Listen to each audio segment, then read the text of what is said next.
Hello and welcome to episode number 209, where I'm speaking with Dr. Bhaswati Bhattacharya about overwhelm. We talk about the impact of overwhelm on our health and on society at large.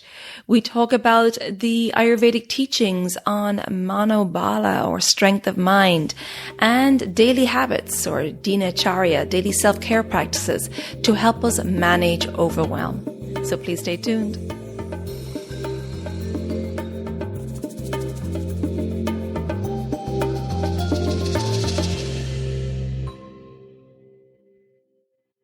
Welcome to the Elements of Ayurveda podcast. I'm your host, Colette, and I hope to educate and empower you to take charge of your health and well-being, preventing disease in the body and mind so that you can thrive in life. I will be sharing the holistic teachings of Ayurveda, which is the ancient healing tradition from India. I will also discuss topics like yoga, which is the sister science of Ayurveda, and various topics under the umbrella of holistic health and planetary health, as well as interviewing lots of inspiring people along the way. My humble wish is to help you to connect to your true nature and to Mother Nature. Now, if you're new to Ayurveda, I recommend listening to the first couple of episodes where I do an introduction to Ayurveda and the mind-body types. And if you like the content, please be sure to subscribe or follow the podcast so the new episodes will automatically download for you. Also, you may want to check out my private Elements community, which is away from social media. It's a safe space for like-minded people to come together, to connect, to share, to support each other, and to continue the conversation from the podcast episodes. Check out the link in the show notes or visit my website, elementshealingandwellbeing.com, and just click on the community tab. And I hope to connect with you there. Thanks for listening, and now here's a new episode. Hello, and welcome back to the Elements of Ayurveda podcast. Today, I'm very happy to present Dr. Bhaswati Bhattacharya, who is a physician scientist bringing the wisdom and science of authentic medicine such as Ayurveda back to the people. She is Harvard educated, licensed, board certified, trained in family medicine and preventative medicine. She serves as clinical assistant professor in the Department of Medicine at Cornell Medical College in New York and on 2 NIH committees evaluating integrative treatments for patients. She is a senior Fulbright scholar, best-selling author of Everyday Ayurveda, and has a documentary film on the Discovery Channel, Healer's Journey into Ayurveda. She has degrees in neuroscience from UPenn, pharmacology from Columbia, public health from Harvard, MD from Rush University of Chicago, community medicine from Mount Sinai, NYU, and a PhD in Ayurveda from Banaras Hindu University, specializing in Rasa Shastra, ancient Indian chemistry, Ayurvedic pharmaceutics, and pharmacology. Dr. Bhaswati is the director of the Dinacharya Institute in New York. Dr. Bhaswati, it's a pleasure. And oh my goodness, your bio, what a huge amount of study you have done. Thank you for having me. What an achievement. It's a pleasure to have you. And today, Dr. Bhaswati, we talked about discussing overwhelm. And this is something in our modern world where we're always on, we're always connected. It's something that a lot of people suffer from. And, you know, when I think of overwhelm, I think of too much on the to-do list or sensory overload or multitasking. Love for you to talk to us a little bit about how we experience overwhelm in our modern world, please. Well, thank you for having me. And this topic of overwhelm is actually a really important one because we're coming to this beautiful place where people are realizing that overwhelm isn't just some casual thing. It can actually lead to a whole variety of tragedies, such as car accidents and very bad decisions by lawmakers and world leaders, as well as difficult and kind of, we'll say, dangerous things that happen in our families or in our workplace. So overwhelm generally happens because I am going to just step out right there because we're doing this class on Ayurveda and say that it's because the current medical system today has not really learned what mental health is and not prioritized how to teach it to the young people, to the patients that come in with various disorders. And they haven't even taught it to the people that are leading the medical system, such as the nurses, the doctors, and the various medical professionals. And what it's created, the summative effect has been that we have a system that is completely out of control. Nobody knows how to get it back into control. And the people that should have those skill sets of strong mental health skills don't have it. So as a physician, I've seen what happens behind closed doors when doctors are not as well as we pretend they are. And yet they have to walk in every day and take care of the patients as though they don't have feelings and as though they don't have anything else going on. And many of them are quite broken, and there's a very high rate of burnout and addiction and various just not so positive things happening, such as domestic violence and alcoholism and drug addiction and things. And I wonder about it a lot because it's happened to many of my medical school colleagues, residency mates, and fellow doctors in the hospital that I've worked with for decades. And I come back to Ayurveda because in Ayurveda, I won't say everyone is perfect, but some of my role models for how a doctor should be are in the Ayurveda world, mostly in India, but some in America. And there's a real difference between the way that they learn skill sets of mental health and the modern medical professionals. Yeah, so you're seeing in the world and in the circles that you ran in, that you saw that at a high level there was problems from overwhelm, and then for everyday people with their lives, we can see that overwhelm really affects them as well, in the fact that, for example, a mother has a job as well as trying to manage a home and so on. So, and the fact that we're all on these days with our mobile devices, and there's so much expected of us in today's world. Yeah, in terms of work, but also in terms of competence. Yeah. And one of the things we're seeing, especially in the 20-something, the young people who are out of college, they're full adults, they're in their first or second jobs. They don't have the skills. They just don't have the competence. And they're trying to fake it till they make it. I've seen a lot of these 20-somethings pretend. One of my friends, who's a very senior person at his company, they hired McKinsey. McKinsey has all these very star-studded, well-educated young people. And he got back from a meeting with them, and he's like, I'm paying $75,000 a week to McKinsey for expert advice from the world's top consultant. And these college kids, they can make theoretical calculations and put them on spreadsheets, but they don't understand the landscape. They don't have ability to cope. And at the end of every day, they're overwhelmed by their inabilities, and they go out and drink. They go out and, get high, and now marijuana is legal. So they're doing that. And then they go and have random sex, or they have, really bad food for dinner, or they have really bad just patterns in the evening. And then they come back to work the next day in their, $5,000 suit because they work at McKinsey. And he said, it's just so sad to see that they are overwhelmed and they have nowhere to turn. They didn't learn in college how to be real humans. They didn't gain skills on how to take care of their body, their mind, their senses. They didn't learn what doshas are, so they can't even look at themselves and understand why they're, anything from belching to bloating to having acne to having things that in Ayurveda are so obvious that, these are Vata related, or, these are because the Kapha is too high, or because the Vata Pitta is high. They don't know. They don't have the tools. And when we are ignorant, imagine getting into a car and you don't even know how to use the different parts. Remember when you were 15 years old and didn't know how to drive. It's so tough to figure out, okay, this is the ignition and this is the brake and this is the accelerator and the 35 different components of the car that you have to be able to manage, the rear view mirror and the trunk and the gas tank and all these.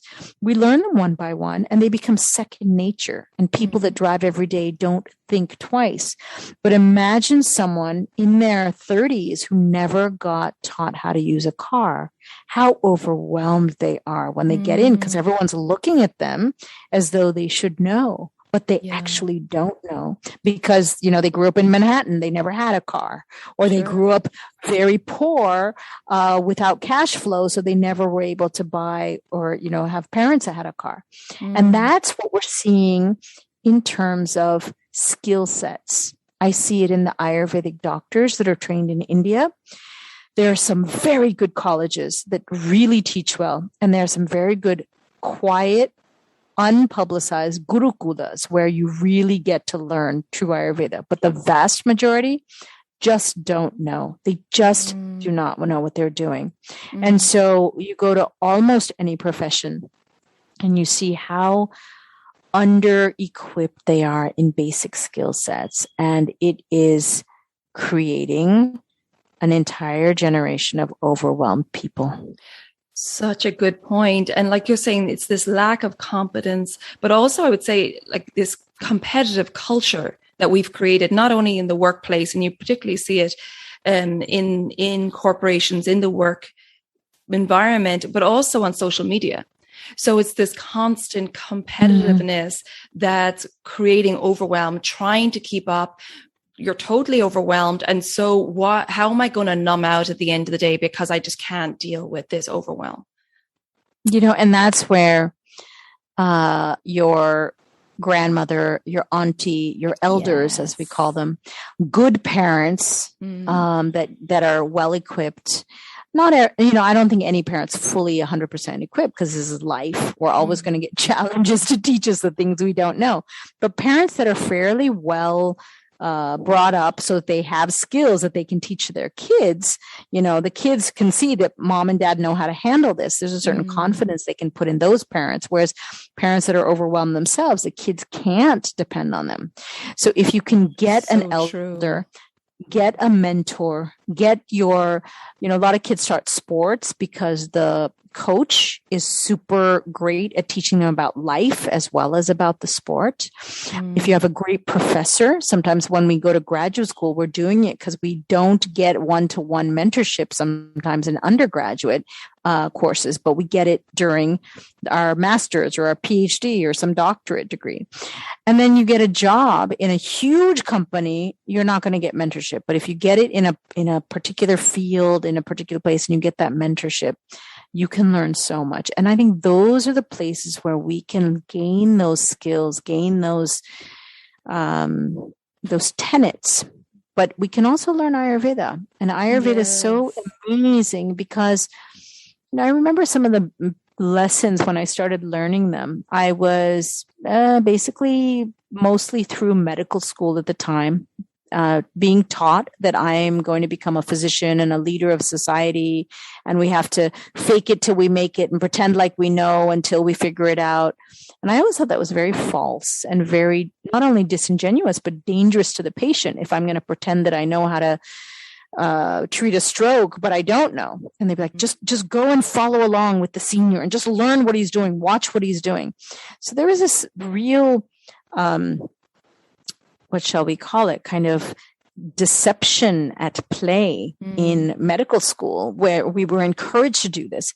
And around that time, I met people in Ayurveda, but I also had my mom who I continually, referred to, not only when I was teaching dinacharya through the writings in the book that you mentioned that I wrote, but also in life. So I would say to my mom, Mom, how come you gave that to my sister and you didn't give that to me? And my mom would always say, comparison is the road toward doom. And I would say, Mom, how can you survive without comparison?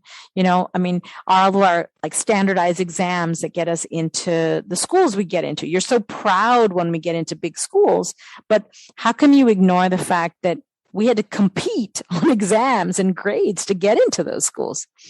And she would say, that's what society has set up. But if you really study strong, then you don't use that number to compare yourself against others. You use it as a number against the ultimate score. So she would never compare my, 780 with my sister's 790 or 750 or 700, right? Saying this is a bigger number than that number. She would say, look at the 800. That's the complete score. How come you got 20 points less? What did you do to forget that? What was the area you didn't learn? And then without comparing me to my sister, she would say to my sister, how come you left these points? What did you do? So she was really clear not to compare us directly with each other. And she knew that we all had different talents. We're, 4 girls with very different aptitudes and likings and just personalities. And then if we would compare jewelry, oh, Mom, how come you gave her that gold necklace to wear and you gave me this one? She would never say, because your sister is this versus you as that. She would bring it into our own center space. And she would say, well, you chose that sari or you chose that dress and this necklace goes best with that. And that's how she would keep us from competing with each other, and she was really clear about it. Even when we went to schools and other neighbors would compare, she would bring it back to us. So that was a lesson that I learned in college. And I started avoiding the competitive groups, which was pretty hard at the schools I went to. But what I did was I didn't go into the main classes that everyone else took. And so there was always the guys that failed, that took things off semester or in summer school or the night class or the weekend class. And I would take those classes because those people were not trying to compete. They were just trying to get done. And people say, oh, you're taking the night class. What'd you do? Fail? And I said, yeah, something like that. But I would rather have Monday night from 6 to 9 p.m. than Monday, Wednesday, Friday from 11 to 12, and so I would take the one night class. And so I kind of skipped along the highway by taking those little side roads that they have, for vehicles. And I did that to avoid the mainstream competition. And then when I would get into schools, because that's one of the main places competition happens, or when I was on Wall Street working, super competitive, right? Because it's all about money and who makes more money. I kind of knew how to play the game because I understood the insecurities of the people that were playing. And so some of it is luck, but some of it is just the skill of outwitting the other people. And I think from there, I started watching the mental health of people and noticing that a lot of people were overwhelmed because they really didn't learn these Ayurvedic principles. So people ask me, what are the main principles? So at dinacharya master classes, we had an entire class called Manobala. So Mano means mind, of the mind, and Bala means strength. And the concept of Manobala is one of the central tenets of evaluation before you start a treatment. So in modern medicine, say, oh, she has a cold. Here, give her this drug, this drug, this drug, this antibiotic, this cough syrup, this expectorant, whatever, right? And if you say to them, you shouldn't give an antibiotic for a cold, they'll say, well, the patient expects it. And then they'll just write 6 prescriptions and, they'll send the patient on their way. Ayurveda will say, you have a cold. Come, talk to me. When did the cold start? What was happening for the 3 or 4 days before the cold? Did you have an exam? Did you go on a trip? What happened that your immunity became vulnerable? Oh, and were you having, how was your appetite? How was your poop? How was your cravings? Did you go anyplace? Did you change time zones? How were your emotions? Did you have any run-ins? And the modern medical doctor will say, what has this got to do with the cold? Just give them the thing against the biochemical, the drug against the biochemical that gave them a cold. And Ayurveda says, no, if their mind was not strong, it affected their immunity. And when the Manobala goes a little low, then the immunity goes low, and then the body's environment, the host's environment, becomes vulnerable for disease. And so people will say to me, "Oh, do you have something for?" And they'll name the disease. Right? Do you have something for fatty liver? Do you have something for thyroid? Do you have something for menstrual pain? And I'll say, Ayurveda doesn't treat the disease, it treats the person. And the first step of treating the person is just to talk with them, find out how strong they are. So I've had, thousands of patients that I can give examples for, but one of them came in with gallbladder stones, and he wanted something for his gallbladder. That's it. Like the focus was the gallstones, right? It wasn't about him as a person. It was about this organ with this disease and get rid of the stones. And I looked at him and I just said, "Tell me what's happening in your life." And he was really impatient because he was kind of like, "Why are you asking about my life? I'm talking to you about the gallstones, okay?" And I just said to him, "Tell me who you're having an affair with." And he got really shocked. He got up and checked that the door was closed and locked. And he said, "How the hell did you know that?" And I said, "Your body chemicals are communicating. They're exuding it. Just let's talk about it and then move forward." He goes, "Well, why are you asking me that?" I said, "Because, there are emotions held in certain organs. And in the gallbladder, we hold resentment and we hold a certain amount of, anger, envy, these kind of things." And then he just spilled the beans and he told me all about how his wife didn't have time for him. She didn't give him sex when he needed it. She was always tired. It happened to be that she had a house and 3 kids and, all these things to do while he went off to work for a few hours. But he didn't see that. And so the repair of that relationship and of the woman he was having an affair with led to him thinking about how overwhelmed he was, how he did not have the tools to cope with his wife's lack of attention on him. And as we healed his relationships, I also gave him some Triphala Gugulu and some Pashanbhed, but I worked with his Manobala. And as his mind became stronger and he became more centered on himself and what he needed, what was missing in his heart and his sense of fullness, his sense of wholeness, it went away. And then he went back to get an ultrasound without telling me because he was scheduled for surgery, pre-scheduled way before he had started seeing me. And the doctor said to him, "You don't have any stones. We can't find them. We have to cancel the surgery." And he said, "Why?" He said, "Because we won't get paid for it because there are no stones." So he canceled the surgery, came back to me. And I said, "Why didn't you tell me you were having an ultrasound?" He said, "I couldn't believe that just changing my mind would get rid of these stones because the doctors told me this was permanent and that, this was like a really serious condition and they might have to take out my gallbladder and they might have to do this and this." And it made him kind of scared about Ayurveda because he didn't know that it could have such an impact. But it also got him curious. And he came back again a few months later and he said, "I want to do deeper work. I want to understand the potency of my mind in affecting my body." And so Ayurveda teaches several tenets, as I mentioned earlier. The 2 big ones in our Manobala class that our teacher, wonderful, amazing Vaidya, who's very young but has had training from some amazing teachers. He belongs to a Gurukula, and the men there are very, very, very old, like over 100 years old. They're amazing doctors, but they don't want everyone to find them, and they are just quiet. So he's one of the students, and there's a small group of these guys that are learning.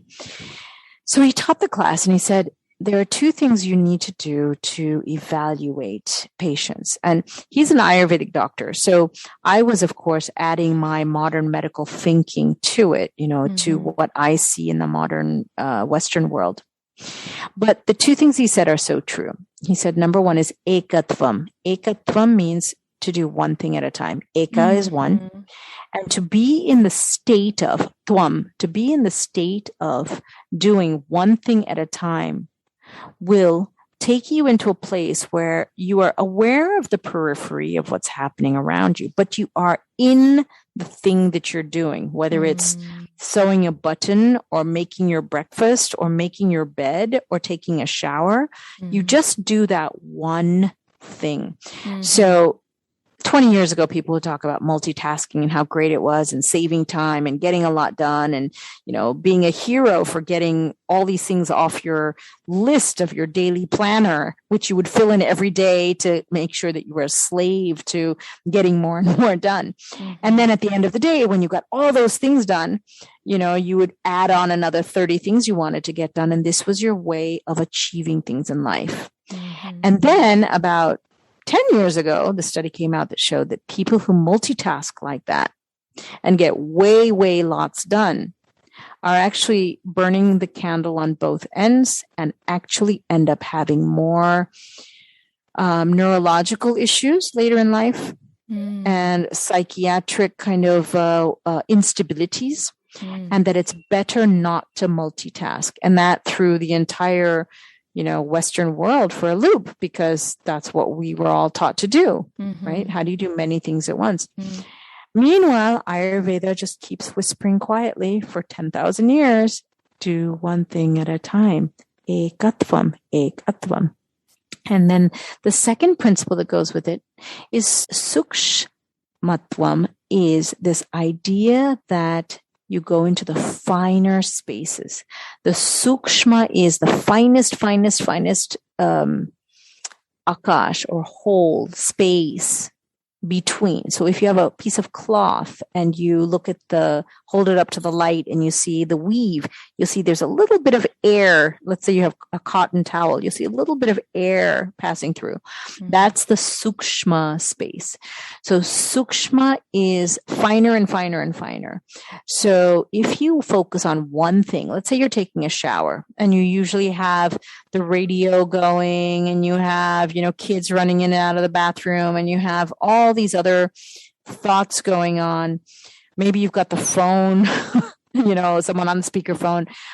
Instead of doing that, if you just go into the shower and you purposely do nothing else, you just go into the shower and take a shower, what you'll notice is your body.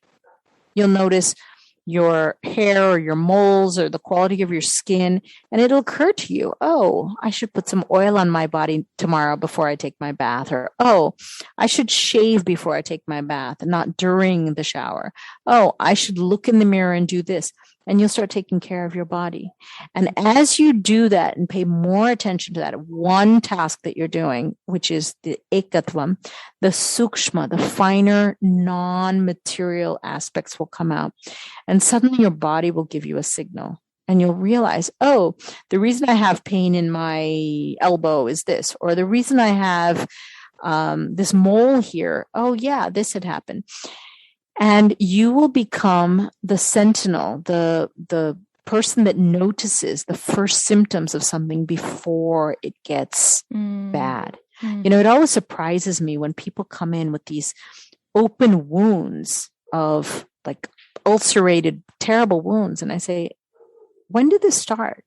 Oh, it just broke open yesterday or 2 days ago. I was like, okay, it broke open 2 days ago, but when did it first start?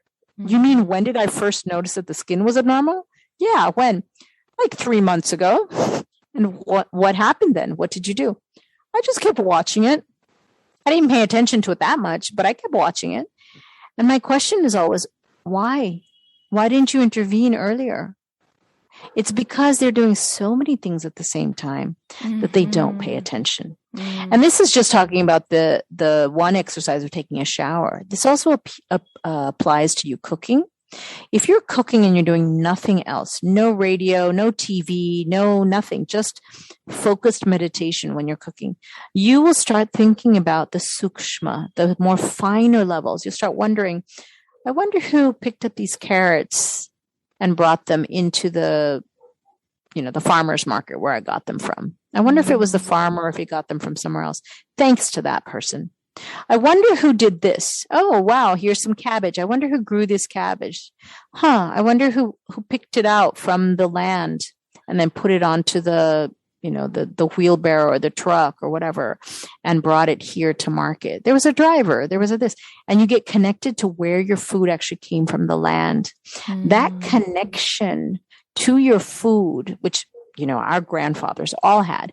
But when you get reconnected to your food, the medicinal quality comes alive because you appreciate, you have deep thanks, as is in prayers of most cultures, to thank for our food before we eat it. But as you're cooking, you'll start thinking about those people, which you'll never do if you're watching the morning news while you're cooking your breakfast or lunch. And in addition, you'll pay attention on a different level to the smell that's emanating, the sound when you cut vegetables or wash the rice or, whatever you're making, and the sound of the sizzling. You'll understand the heat better that's cooking. You won't burn your food, or you won't overcook some things and undercook others. That entire attention that goes to cooking when you only cook brings in a level of sacredness to the food. And this goes for everything that you do. When you're driving, just quietly drive and you'll see how much you pick up. You drive by something every single day and you never noticed it. And today you notice it. And it will actually take you, how do I say this? Your mind will suddenly get a signal. Oh, I should stop by there. I just noticed that. I never saw that place before. And you'll go to that place and you'll meet someone that the universe needs you to meet. And something amazing will unfold. And later you'll say, wow, I drove by that store every day and I never noticed. And then the day that I went in, this one thing happened by coincidence or by accident. It's actually not accident. It's the universe trying to connect with you through the sukshmatvam quality that you will have, right? And the finer, subtle energies. And that's when time changes for us. Because when we go into deep places and we are completely there, time actually goes much slower. You can get a lot more done in the day. I am so surprised when I do this. I always think, oh, I got into this so deeply. Oh, I'm sure 3 hours has passed. And I look up at the clock and only like 20 minutes has passed. And I just feel like I just did 3 hours of work. Because I was so focused, I was so deeply into that one task. And it allows me to get a lot of things done. So, when people kind of sneer at my resume or my CV and say, how did you do this? Or why did you? I say, I just did it one at a time. And I've been saying that since I was like 18 years old without understanding ekatvam. I never understood the power of it. But my parents achieved a lot. They came from partition and in the horrible kind of it was actually the Holocaust, but it was the Indian Holocaust, the way the British, beat and tortured Indians. Nobody really talks about it. But my parents lived through that. They lived through it just the way everyone else in 1945, 6, 7, 8, 9 lived through it. And they lived through the aftermath. And then they got up and they brushed themselves off and they started walking down the dusty road until the next thing came. And then, somehow fast forward a few decades and we were there and we just learned from them. When my mom cooked, she never turned on the radio. And I'd say to her, Mom, why don't you listen to this? She'd say, if I do that, then I won't be focused on the food. And then you guys won't be nutrified. And I only understood that when I started studying Ayurveda, when Ayurveda says that your nutrition and the medicinal quality of the person making the food for you, right? The medicinal qualities that get infused into the food that then nourish you and create brahmana, nourished, strong tissues versus viruddha, which is, imbalanced or incompatible kind of nutrition or food that's not nutritive. I'm looking at how my body is aging and I every day give pranams to my mother for the way that she cooked to build my tissues from the age of 0 to the age of, till I went to college. And I think I ate meals from her hands 99% of the time. And what was that? That was my mom doing ekatvam and sukshmatvam in a very systematic way. Maybe she didn't know, oh, this is Ayurveda, but she knew that this was the tradition of the Bharat people who were infused with Ayurveda. And so if you take this lesson and you give it to people who are overwhelmed, so here's where I take it practical. I get a patient who has, like yesterday, I saw someone who's in panic, overwhelmed, very disturbed by things going on at work because of the, everything with the pandemic and all the cuts and shortcuts and things that people are doing that are less ethical than should be. And she's really overwhelmed. And I just said to her, I want you to take a notebook and start it. It can be a little diary. It can be, whatever, but it should be bound so that you can look at your progress over days. Don't do it on little slips of paper. Keep it organized. And if you can get a daily page diary, write 3 things that you want to do today. And when you're doing them, they should be 15 to 20-minute tasks. Do nothing else but those. Don't get up in the middle and go to the bathroom. Don't get up in the middle and go make a cup of tea. Don't do anything else. Don't pick up the phone. Just do those 15 to 20-minute tasks and do them fully and see where it goes. And so she wrote to me this today, and she tried one, and it's really helped her just this one day. Now imagine she's going to do it hopefully for the next 30, 40 days. This is sadhana. This is focus. This is choosing to get over the overwhelm and take it to a place where the tools that we know that are, handed down generation to generation uninterrupted for 10,000 years, there are these wise men that taught their students, their kids, their people, and said, here, do these things. Ekatvam, do one thing at a time. Focus on your task. Have a daily routine. Do your daily routine every day so that each task is discrete. Like, don't start brushing your teeth and then go and, run out to get the newspaper, right? While you're brushing your teeth, brush your teeth. Brush them, rinse your mouth, get that done, scrape your tongue, wash your hands, then go out and get your newspaper, right? Or if you need to do gandusha that day because it's dry outside, and like now we're moving into the winter. So, okay, you want to do your gandusha, swish with two minutes of sesame oil. Yeah. Don't go out and get the newspaper during that time. Just look in the mirror and do your oil pulling. Just think about, imagine the sesame oil. Why is sesame the king of oils? Because it goes into the space, the channels that we call srotas. It goes into these little micro channels, and it cleans out all of the slough and the doshas. The vata dosha gets rid of there. The inflammation gets out of there. The phlegm gets out of there. And those little channels include inside your cheeks. You have these little micro channels between layers of the not just the mucous lining, but underneath it, there's muscles with nerves, huge number of nerves for all the face muscles that you have. And when you make, a puffy cheek and you are swishing with your sesame oil, it goes into those channels and it cleans them out. And when it cleans them out, I watched my patients with Bell's palsy rejuvenate their nerves. I watch people with temporomandibular junction, TMJ disorders, rejuvenate their that joint. And so the pain that they have around their front of their ears, where that junction happens between the skull and the mandible, what's the temporomandibular, right? That area gets soothed and relieved.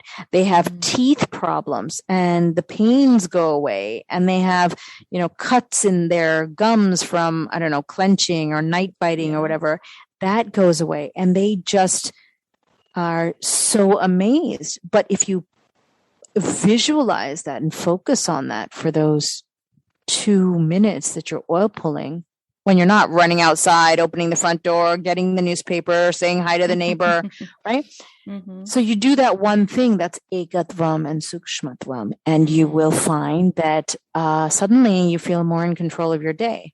So my patients who are really anxious that do just the early morning routine, it's like 15 things to do from the time you wake up and until you kind of finish your, early morning chores and head over to get your morning water. They do it every day, and they say, somehow I feel like my day is going better. I don't feel as overwhelmed and anxiety like ridden. I feel like, I don't know, something's changed. What is it? And I say, it's because you did one thing at a time and your body participated with your mind to say, yeah, we can work together. We're in the same time zone. We're in the same space, So I just wanted to share that because I just feel like these practical tools are so important. So important. And jaw clenching being just one of the results of overwhelm, right? There's so many factors and symptoms we can have from just being overwhelmed. And I love how with Ayurveda, it's understanding of simplifying life, the single point of focus to bring you into the awareness of the moment so that your energies can align and guide you in life. Ayurveda is not this reductionist system. It's this holistic system, that understanding that when you do these simple things, simple activities in the moment without distraction, with pure awareness, that this has a bigger effect on your body so that your energies can align, so you can have more intuition rather than suffering from decision fatigue, decision paralysis, leading to procrastination, a lack of consciousness, right? And all these are a result of overwhelm. This decision making that you just talked about is a big one. And it's not a current thing that just started with the pandemic. I've seen it since I was a kid.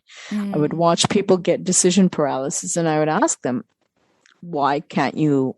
They're like, how do you make decisions so quickly? I said, because when I get to the cross in the road, I know which way I want to go already. Yes. So I don't need to stop at the intersection and decide, okay, do I go left? Do I go right? If I go left, X, Y, Z will happen. If I go right, A, B, C will happen. I don't need to do that because I zen with it, but I don't get overwhelmed. I stay really clear about decision making. And they ask how? And I say, I just keep my vata down. When vata is high, people don't sleep well. We know that nidra and deep rest is one of the pillars, right? A tripod cannot stand when the three pillars are not strong. And we know that eating at the proper time is important. We know that cleaning your senses, that's what the early morning routine does. It cleans your senses. We know that doing one thing at a time leads to greater concentration. There's something that I call the su space. So, the word su, or the prefix su in Sanskrit, means harmonious or auspicious, or, in plain language, good. So if you go to most homes that are Ayurvedic homes, when they come out of the bathroom and they clean their senses, they will head straight over to the altar. And the altar is not a religious space. It is a sacred space. And so in that space, there are these little ritual things. And the rituals are basically filling the five senses with su, with harmony. So the idea is you've just cleaned out your senses. And so there's space there. And so you're going to fill that space with good things before life and the entire day fills them with all kinds of crap. So first thing, you washed your eyes out, you washed out your nose, your mouth, your ears, your skin. You go into that altar space and you fill your eyes with something beautiful, like a picture of, a beautiful god, goddess, or something beautiful flowers, something that's very beautiful and attractive and harmonious, symmetric. Then you go and you smell something, the flowers, the incense, something that smells lovely, maybe a lit candle. You light up the candle and you get the scent of that. Some people keep some spices there. And then you want to hear something good. So you can chant if you have a melodious voice, or some people have bells or cymbals, or they blow the shank, which is the conch shell. And so they get auspicious and harmonious sound. And then they have to taste something. So usually people keep raisins or some nuts or some little misri, which is rock candy. And so they'll taste something. And then to feel, they either have flower petals or they have some soft cloth or they have, a mala, which is a flower garland, and they'll touch. So their touch, the first thing in the morning is that beautiful, that luxurious touch of something that's so, it's a reminder of everything that's right in the world. Mm. And then they walk away from it. And this can be something as quick as a minute, 30 seconds, a minute, or you can sit there and do your full meditation for 20 minutes or an hour or your puja or whatever you want to do. But that idea of space, bringing your vata down, bringing your senses full of harmony so that the vata stays calm, allows you to notice things, allows you to participate in your world without getting, road rage in the morning on the way to work or getting angry with your wife, husband, mother, children, whoever's with you in your home. Mm-hmm. And I see so many people, especially this time of year, who never got rid of their imbalanced pitta at the end of summer or in the early fall and are now carrying around all that extra pitta. They are overwhelmed now because the vata is kind of fanning the flames of the pitta. Yeah. And they are vata pitta deranged. They are angry and they are not only overwhelmed, they're pissed off that it's only 3 weeks to November and they've got this to do for Thanksgiving and that deadline and these, whatever papers or projects due. And then they have to spend money for gifts for the holiday season and they don't want to because, who made money this year? And they're just overwhelmed. And I just look at them and they just seem like they're a big bag of imbalanced doshas. So true. And then, like you said, they're making their decisions from this heated, irrational place. And so there's that loss of connection between the body and the mind.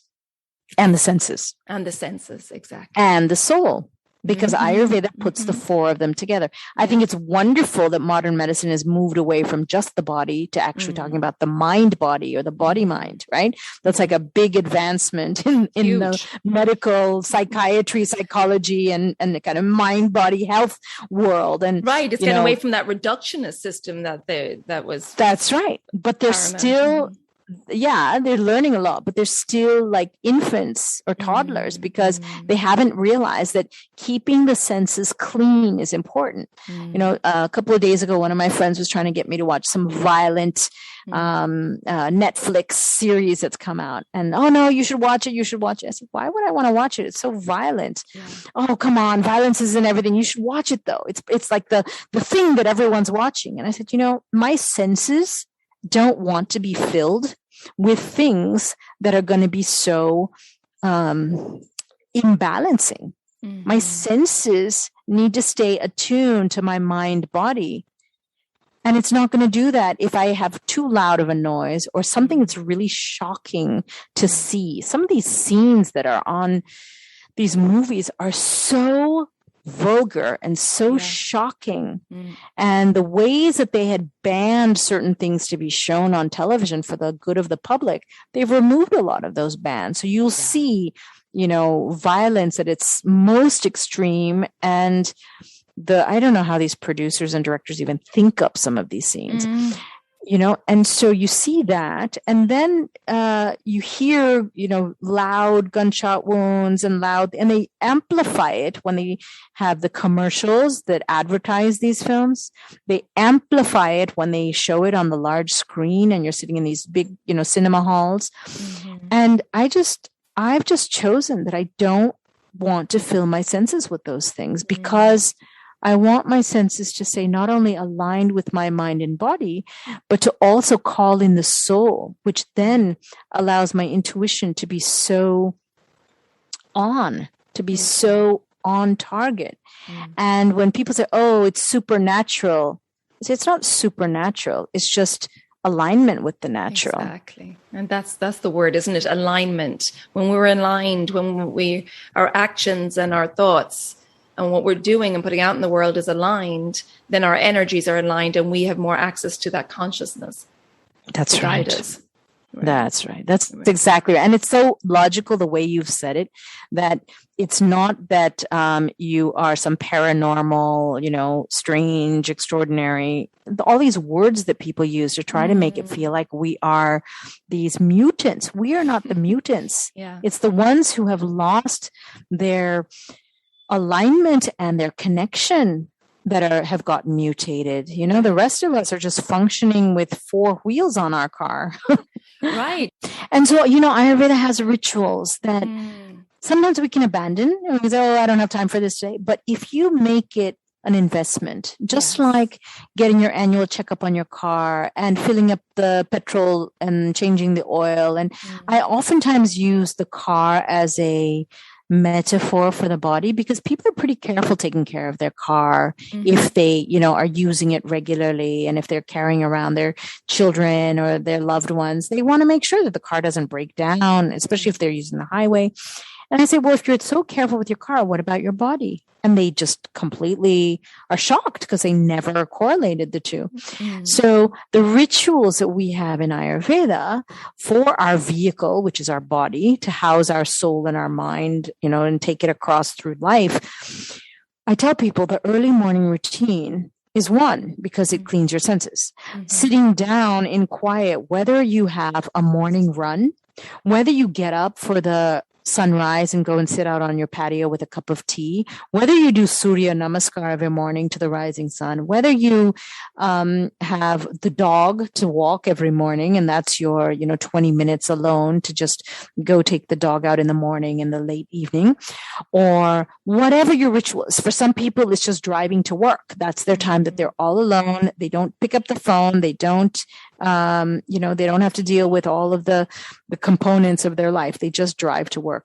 But whatever it is, you need to have some time when you are just not in that space that you were talking about in the very beginning of competition and being in the modern world and thinking about all of the pressures.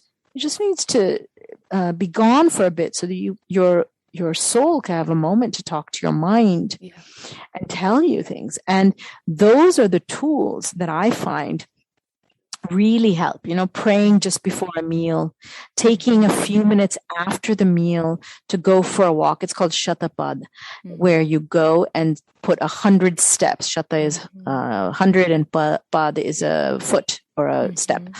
And you have some time to just chill out, basically. I mean, Italians do it every day after their meals. They have very leisurely lunches and dinners because it's important to their way of life. And actually French do it as well. When I'm in Paris, we spend even if we have to go to work, we spend a serious amount of time just eating and being with each other. And then we do serious work. Whereas in America, I find that people rush to work. They, timestamp their card or whatever they do to sign in. And then they're overwhelmed by everything that's just happened to get to work. And they run downstairs and get a bagel and a cup of coffee. Coffee is astringent when it's black. The bagel is possibly, sometimes good, sometimes not so good. And then they come upstairs and they read the newspaper, or they turn on the computer and they're having a sip of coffee while watching they're checking their email, and everything is in a hurry and everything is not nourishing. And so people get sick and they're not nourished. And the rituals, the steps that they can take include just going back and doing one thing at a time, getting less done and being okay with it, setting up a life where the overwhelm slowly peels away. And then the rest is more complete. And then the next day you get up and you have a little bit more energy. You're like, oh, good. I didn't feel as good yesterday. So now I get 1 or 2 more things done. I clean up my house a little bit, right? They say Sochya is one of the niyamas of, leading a really full, wholesome, good life. And this is the beauty of Ayurveda, because it gives us this framework for living so that we're in alignment with nature, right? We're in alignment with the circadian rhythm. It stood the test of time. Nature is our ultimate teacher. But with these dinacharya or these rituals, whatever you want to call them, means that you have a framework for your day. So you're not getting up in the morning and wasting energy on going, oh my goodness, what should I do now? What should I do first? Where you're wasting energy every day on these decisions, you're saving that precious energy for bigger decisions you have to make in your day. So if you have this checklist in the morning and evening, that's in tune with your lifestyle, that's not causing you extra stress, it makes life so much easier because you don't have to get up every morning and think about these little decisions, which can create decision fatigue every day. Overwhelm, voila. Yeah, exactly. And, if you have a need for emergency out, the emergency out is to go into nature. It's vata pacifying, pitta pacifying, kapha pacifying. It will reduce your ama. If you can, it's called forest bathing, shinrin yoku in Japanese. It's called earthing. If you put your feet without shoes, right? You take off your shoes, you're barefoot, you put them into the earth, the sand, the rock, the soil, not the astroturf garden, but the actual soil, and the electromagnetic waves that are in the earth that's pulsing at all times. That's a very, very low infrasound electromagnetism that goes in through your feet. And there is an instant connection of each and every person that is, born, earthling that is born on this planet, that will reset you. It will resonate and reset you. And so if you are overwhelmed, go outside, plant your feet in the nearest park or the forest or wherever you live, right? If you're near the ocean, go get to the sand. And then people sit there and say, okay, wait, now I'm feeling a little bit better. Okay, so nature is there, and all these different rituals we talked about for the last hour are individualizable, right? Personalizable, but they need to be guided for the first bit so that people that don't intuitively get it and can't do it right away have a guide to help them. And then the idea is not to get addicted to that person, like, psychotherapy for the next 10 years. It's, you got your tools, you start practicing them, write them down, put them on your phone, make a audio for yourself, do what you need, and then become independent and become strong. 100%. Go. Absolutely. Like don't be relying on anybody. You need to empower yourself. And I'm a big believer in that. Empowering people to take charge of their own health. You never want to be reliant on someone else. Yes, exactly. Because it just empowers you to make your own decisions and you feel confident in yourself. And, these people that are overwhelmed, that lose confidence because they're overwhelmed, they become insecure, they lose relationships, they get into drinking and drugs and cigarettes, and then they're addicted and they can't move out of their addiction. They become shopaholics. They spend their money, or they gain weight. I've met a lot of people who have gained a lot of weight, including me. I was obese for a significant portion of my adulthood. And I had to figure out what those tools were and why I wasn't using them. And to put it clearly, modern medicine does a big job on people to make them feel like they are not enough, because it kind of sucks you into the system. And to pull yourself out is a very tough thing.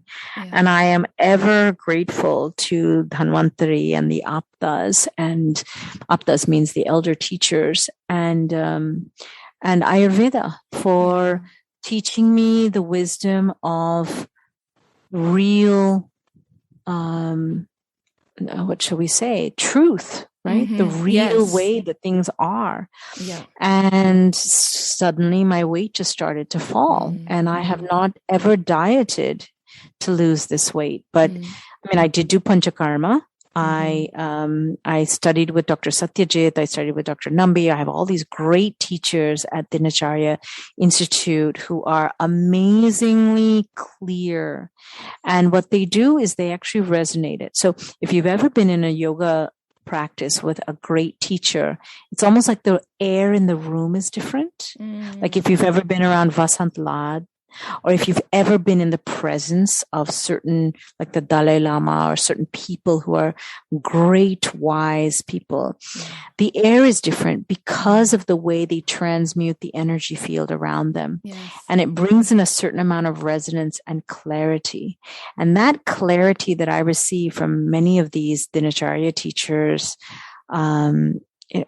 Dr. Shankar, he just speaks. He's on a Zoom call, but yet the students just shift. They shift because he has that way that he exudes through the field of time space. Yeah. That ability that we have in Ayurveda, I just don't see very commonly at all in modern medicine. Yeah. And Absolutely. so people who feel overwhelmed should find that kind of a teacher and shift away from, you go to a doctor and you feel unsafe and scared. That's not a good doctor then. Yes. Sorry to say that. Yes. Or if you feel reliant on somebody, I think that's like that point you made a moment ago. If you feel you're relying on this person to go back to them again and again and again in order to feel, in control, well, that's not empowering you.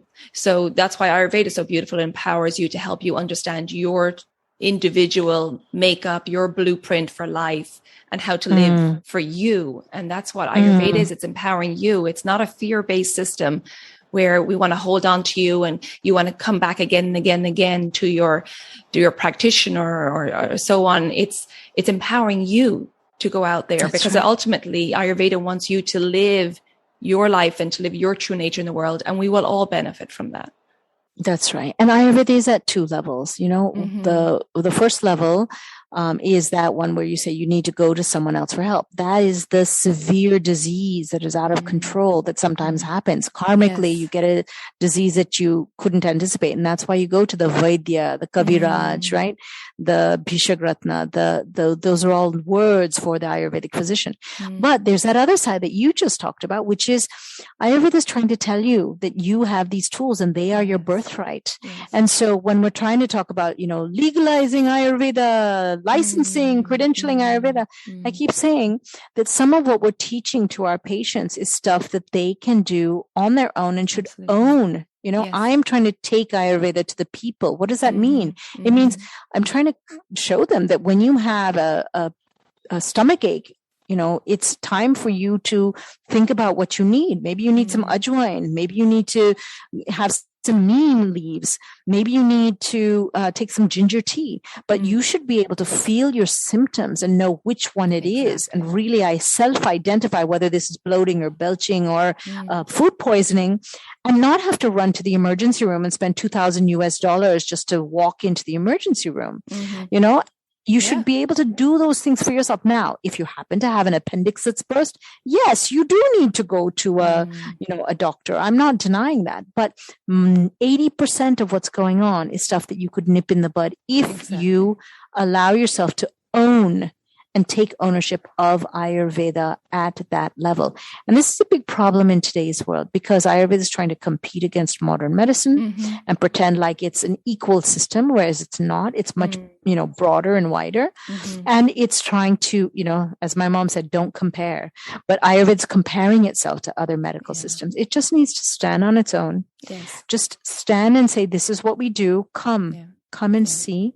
And to just keep teaching patients how to look at themselves and connect with themselves. Yeah. So I find that when they get that, there's this aha moment, right? The light bulb goes off and suddenly they come back to me a week later and say, Dr. B, I did that one thing you said, like I started making rice and dal together. And I find that when I measure it in one anjali and I eat just that amount, actually all of my irritable bowel symptoms went away. Why? Because they became conscious, because they owned it. They stopped waiting for some chef to make food for them or that they had to take some fancy course to learn how to cook. Yeah. Yeah, absolutely. Dr. Bhaswati, it's been a pleasure. I could talk to you for another hour and more. But we'll have to finish it here for today. But what I would love to do is for you to tell people where they can find out more about you and your offerings, please. Well, if you go to drbhaswati.com, that's the central place to find everything. There are links to the school, which is called the Dinacharya Institute. Right now we have master classes going on. We have a fundamentals course coming up that will start at the very beginning and teach fundamentals of Ayurveda. And we have little intensive classes from time to time, 3, 4 on a particular topic. So we did one on Rasa Shastra. We did one on women's health. We did one on the ratnas, which are the gemstones, and how to use them in clinical practice, both as ornaments on your, like your rings on your finger, as well as taking them as bhasmas.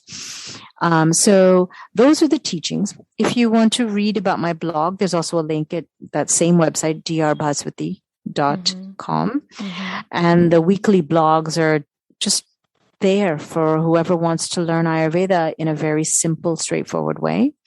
If you want to find a consultation with me, then also there's a place for consultations.